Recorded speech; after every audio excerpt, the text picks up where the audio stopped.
Hoje é domingo, 20 de junho, quem fala é Dan Cava, responsável pela área de gestão da TAG Investimentos, e esse é mais um podcast. A gente teve uma semana bastante agitada, tanto em termos de novidades para o cenário econômico, quanto em relação à price action e dinâmica dos mercados financeiros locais e globais. Vou, como de costume, começar falando sobre o cenário para o Brasil e depois a gente encerra aqui a nossa conversa falando um pouco sobre o cenário internacional, com foco maior, obviamente, na decisão de política monetária do Fed, o Banco Central Americano, que foi um tema importante da nossa conversa, do nosso podcast da semana passada.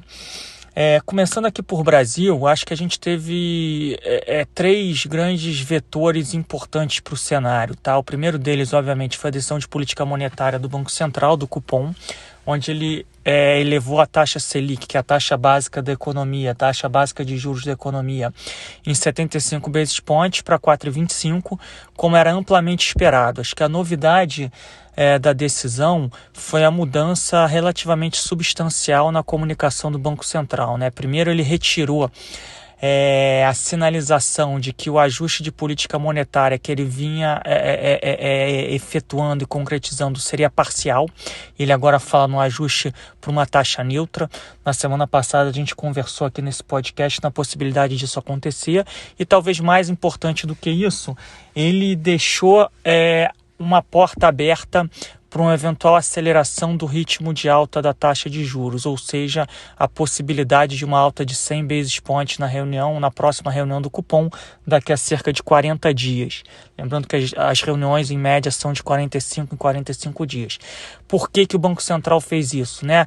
A gente teve surpresas altistas no cenário de atividade econômica / crescimento. A gente continua com uma inflação de curto prazo mais pressionada. A gente tem visto um qualitativo pior da inflação, com espalhamento maior da inflação, né, em itens que tendem a ser mais estruturais do que pontuais e cíclicos. Talvez mais importante do que isso, acho que o Banco Central percebeu que estava ocorrendo uma desancoragem das expectativas de inflação, e quando ele faz uma sinalização mais dura em termos de política monetária, ele busca, assim, ancorar as expectativas de inflação e evitar um repasse ainda maior para a inflação futura. Tá? Acho que essa decisão ela ajudou, de certo modo, a dar algum suporte à nossa taxa de câmbio contra o dólar. Né? Vamos lembrar aí que o dólar acabou fechando e teve um dia ruim na sexta-feira, mas durante toda a semana teve uma dinâmica muito mais positiva vis-à-vis os seus pares. Tá? Internacionalmente foi uma semana de dólar bastante forte, a gente vai falar disso aqui quando a gente falar de cenário internacional. Mas o real ele conseguiu se descolar dos seus pares internacionais com uma performance relativa mais positiva, e a gente acredita que grande parte disso vem fruto de uma perspectiva de taxa de juros mais elevadas no Brasil de agora em diante. Tá? A despeito da Selic estar ainda em 4,25, a curva longa já precifica aí Selic acima de 10% no horizonte aí de pouco mais de 2 anos, que é uma taxa bastante alta para o cenário internacional.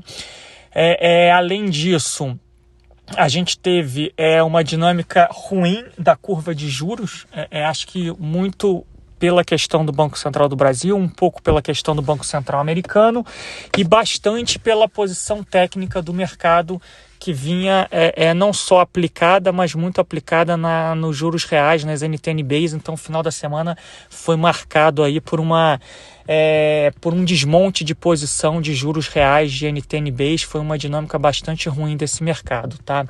Segundo ponto importante foi a evidente aceleração no processo de vacinação no Brasil.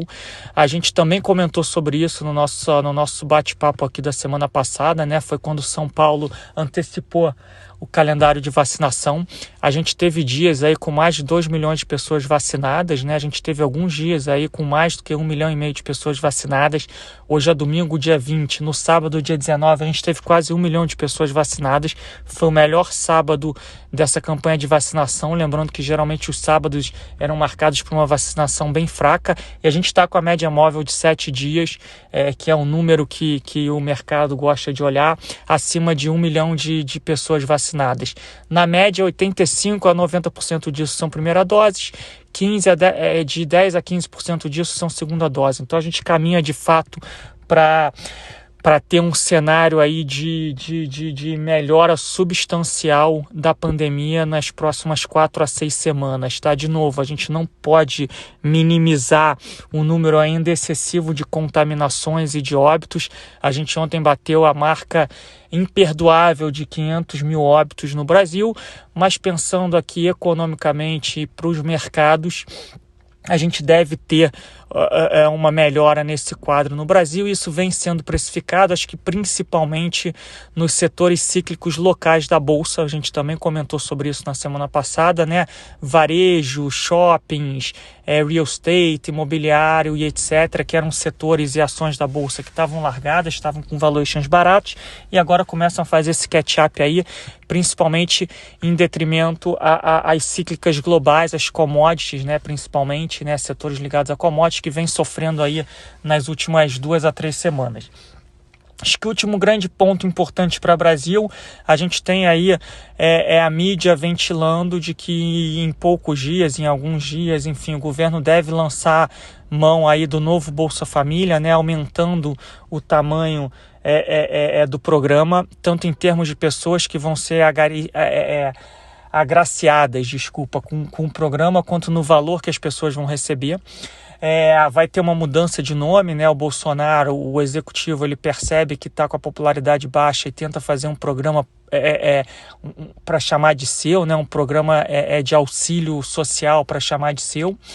E a extensão do auxílio emergencial enquanto você não tem a mudança do Bolsa Família para esse novo modelo. Acho que isso tem sim uma implicação um pouco mais negativa para o fiscal, consequentemente mais negativo para a curva longa de juros, um pouco mais negativo para o câmbio, mas continua sendo um vetor positivo para os setores cíclicos locais, porque isso consequentemente vai gerar mais crescimento e mais gastos e vai favorecer esses setores da Bolsa, né, as empresas ligadas a esses setores. Então acho que esses são os 3 vetores importantes que a gente teve aí de mudança ou de talvez de novidade no Brasil, e a gente ainda obviamente vai ter que conviver com um cenário econômico global, não vou dizer mais incerto, mas com uma pequena novidade, que foi não a decisão em si do Banco Central americano, que a decisão foi dentro do esperado, né? O Fed, né? O FONC, que é o Comitê de Política Monetária do Banco Central americano, que se chama FONC, e Fed, que é o Banco Central americano, ele manteve a política monetária estável, ele não anunciou nenhuma mudança na política de quantitative easing, que são as compras de bonds a mercado, mas teve uma mudança na expectativa de membros do Fed de quando vai começar o processo de alta de juros, que se antes começaria ali de 2024 em diante, eles trouxeram isso para 2023 e o mercado reagiu, não vou dizer relativamente mal, mas o mercado teve uma reação em relação a isso, que foi uma reação de dólar forte no mundo, de queda das bolsas, principalmente da bolsa dos setores cíclicos que vinham sendo destaque positivo esse ano, ou pelo menos nos últimos meses, e você teve um grande flattening da curva de juros americana, que é quando a curva curta abre mais do que a curva longa, e na verdade a curva longa até teve um fechamento adicional de taxa, tá? Qual é a nossa visão? A gente está passando por mais um período aí de acomodação, mais um espasmo de volatilidade. A gente vinha trabalhando com um cenário internacional construtivo, mas que poderia ser interrompido pontualmente, ciclicamente, por espasmos de volatilidade. Acho que a gente está passando por um momento como esse. A gente vinha alertando aí para um nível de preço, valuation e posição técnica que já não eram mais tão triviais como antes. Isso era um ponto de atenção, né? A gente vinha falando que isso sozinho não mudaria tendência de mercado. Com as informações que a gente tem hoje, a gente ainda não acha que a gente está diante de uma mudança de tendência, uma mudança de dinâmica, mas a gente acredita que a gente pode ter sim um período de mais volatilidade, mais acomodação e realizações de lucros adicionais, tá? Para a gente ser bem claro aqui e bem transparente, né? A Bolsa Americana caía aí entre 5% e 10% dos picos históricos, que são os picos recentes nominais. a gente acha que a gente continua dentro desse cenário que a gente vem descrevendo aqui, e a gente acredita que seria um cenário normal. Uma queda superior a 15%, talvez a gente precise de informações adicionais, talvez a gente precise que o mercado acredite que o Banco Central americano está atrás da curva, cometeu um erro de política monetária e vai ter que acelerar muito esse processo de normalização, o que não é verdade ainda, tá? Então, a nossa visão essa acomodação ela pode continuar, né? Então aí quedas de 5 a, vou até estender um pouco essa banda, de 5 a 15%, dependendo do índice americano que você olha, tá? Tem índices que são um pouco mais voláteis, que tem um beta um pouco maior, né? Como o Russell 2000, que é um índice mais focado em small caps americanas, tem muito cíclico local, uma própria Nasdaq, que estava bastante esticada. Esses setores, eventualmente, esses índices podem cair um pouco mais, mas quedas de 5 a 15% tem que ser vistas como normais. Acho que o mercado ficou muito mal acostumado com um cenário que você só tem alta e tem poucas realizações, e quando você tem realizações de lucro, essas realizações são de magnitude pouco intensas, né? Ou seja, a magnitude dessas realizações é muito pequena. Mas a gente ainda não vê uma mudança substancial, né? A gente não acha que a gente vai ter uma mudança clara de cenário de crescimento, a inflação de fato vai ser mais alta no curto prazo, existe sim um risco de uma inflação mais alta estruturalmente, esse é o risco que a gente vem apontando há algum tempo, e acho que vai ser isso que vai determinar de fato a tendência de mercado. Se a gente tiver mais 2 meses de Core CPI, que é o núcleo da inflação americano, muito mais alto do que o esperado, e com qualitativo de espalhamento dessa inflação e com sinais que essa inflação é mais estrutural do que pontual, aí sim a gente tem que falar aqui de uma mudança de tendência, de uma mudança de cenário. E quando a gente fala de macroalocação, né, nada mudou em relação à nossa última carta mensal que a gente divulgou aí no começo do mês de junho, onde a gente diminuiu ainda mais a nossa recomendação para renda fixa offshore internacional. A gente acha que não faz sentido nenhum as taxas de spread e as taxas de juros do mercado de crédito, do mercado de risco soberano, principalmente nas economias desenvolvidas. A gente aumentou um pouco a nossa alocação, a nossa exposição em bolsa emergente, muito focado em China. A gente acha que a China também está passando por uma turbulência que tende a ser cíclica, tende a ser pontual, e estruturalmente a gente acha que as correções no mercado chinês devem ser olhadas como oportunidades de alocação, e como a gente vinha com uma alocação aí muito pequena nessa classe, a gente quer aproveitar esse ambiente para começar uma alocação maior nesse nicho de mercado, mas entendendo e acreditando que o ganho não vai ser rápido, a gente vai precisar de um tempo aí para o mercado digerir essas nossas novas informações. A gente continua com uma recomendação de alocação acima da média na Bolsa do Brasil. A Bolsa do Brasil tem mostrado uma performance mais positiva vis-à-vis os seus pares internacionais, e de novo esse mês muito puxada pelas ações cíclicas locais, onde a gente ainda vê espaço para esse movimento continuar. A gente teve uma melhora aí de dinâmica de price action dos bancos incumbentes, que são os grandes bancos de varejo, tá? Tanto por um cenário de melhora da economia, como por algumas notícias micro que esses bancos estão conseguindo soltar aí nos últimos dias, né? A evolução que eles têm conseguido aí no lado tech deles, né? Nas empresas tech que eles têm investido e estão conseguindo atrair novos clientes.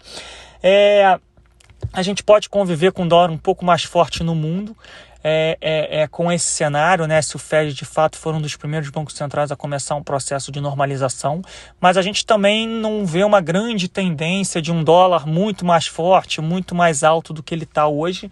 A gente acha que ainda é um cenário de banda, onde o dólar fica numa banda relativamente larga, né? A gente está falando de um euro aí 1,15, 1,16, com 1,22, 1,23, que é o que tem operado. Chegou a bater um pouco acima, quase ali 1,23, em torno de 1,23, voltou para perto de 1,18 com essas notícias do Fed dessa semana. Que acha que essas bandas devem continuar sendo respeitadas, e no Brasil a mesma coisa, né?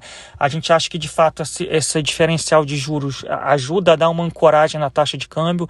A gente chegou a ver o câmbio aqui abaixo de 5, voltou ali perto dos 5,10, 5,11 ali no final da semana. Então aquela banda ali que é 4,80 com 5,80, eu sei que é uma banda larga, eu sei que pode parecer que a gente não quer colocar aqui na reta, mas essa banda tem sido respeitada. Se a gente pega um gráfico aí do último ano, é onde o dólar tem operado, e para você ganhar dinheiro com alocação no câmbio, você tem que acertar muito o olho da mosca nessas alocações táticas. Então a gente prefere manter uma alocação neutra em relação à taxa de câmbio, tá?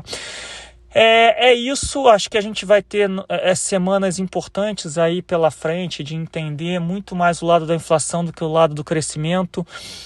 A pandemia tem sido endereçada ao redor do mundo, né? Obviamente que cada país, cada região na sua velocidade de vacinação, algumas regiões tendo que lidar com novas variantes e com algumas localidades dentro de alguns países específicos com aumento do número de casos.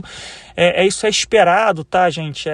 Enquanto a gente não tiver a imunização de quase 100% da população de um país ou de uma determinada região com 2 doses de vacinas eficazes, a gente vai ter surtos pontuais esporádicos de aumento do número de casos. Para o mercado, né, o que importa é que você não sobrecarregue o sistema de saúde, que você consiga manter as suas economias relativamente abertas. Obviamente que do ponto de vista social a gente precisa se preocupar principalmente com as regiões que são menos favorecidas, para você evitar que essas pessoas menos favorecidas sejam as mais afetadas, eventualmente por falta de saúde pública ou por falta de vacina, tá? Óbvio que são duas discussões separadas aqui. A gente sempre foca na questão econômica e de mercados, mas obviamente que a gente tem uma preocupação aqui de, socialmente falando, como é que essa questão vai ser endereçada e solucionada. Então, a gente espera mais volatilidade pela frente. A gente tem cada vez mais buscado temas micro do que macro, no sentido de que estarmos alocados nos gestores que vão conseguir fazer essas curvas, que vão estar alocados nas classes de ativos corretas e nas ações corretas, no caso de renda variável, porque a gente entende que o mercado de mais volatilidade é um mercado de mais oportunidade, mas que você precisa estar do lado certo dos temas e das teses de investimento, e para isso você tem que ter a devida governança e diligência nos gestores que você vai estar alocado, tá? Quero agradecer aqui mais uma vez a audiência de vocês e desejar uma boa semana.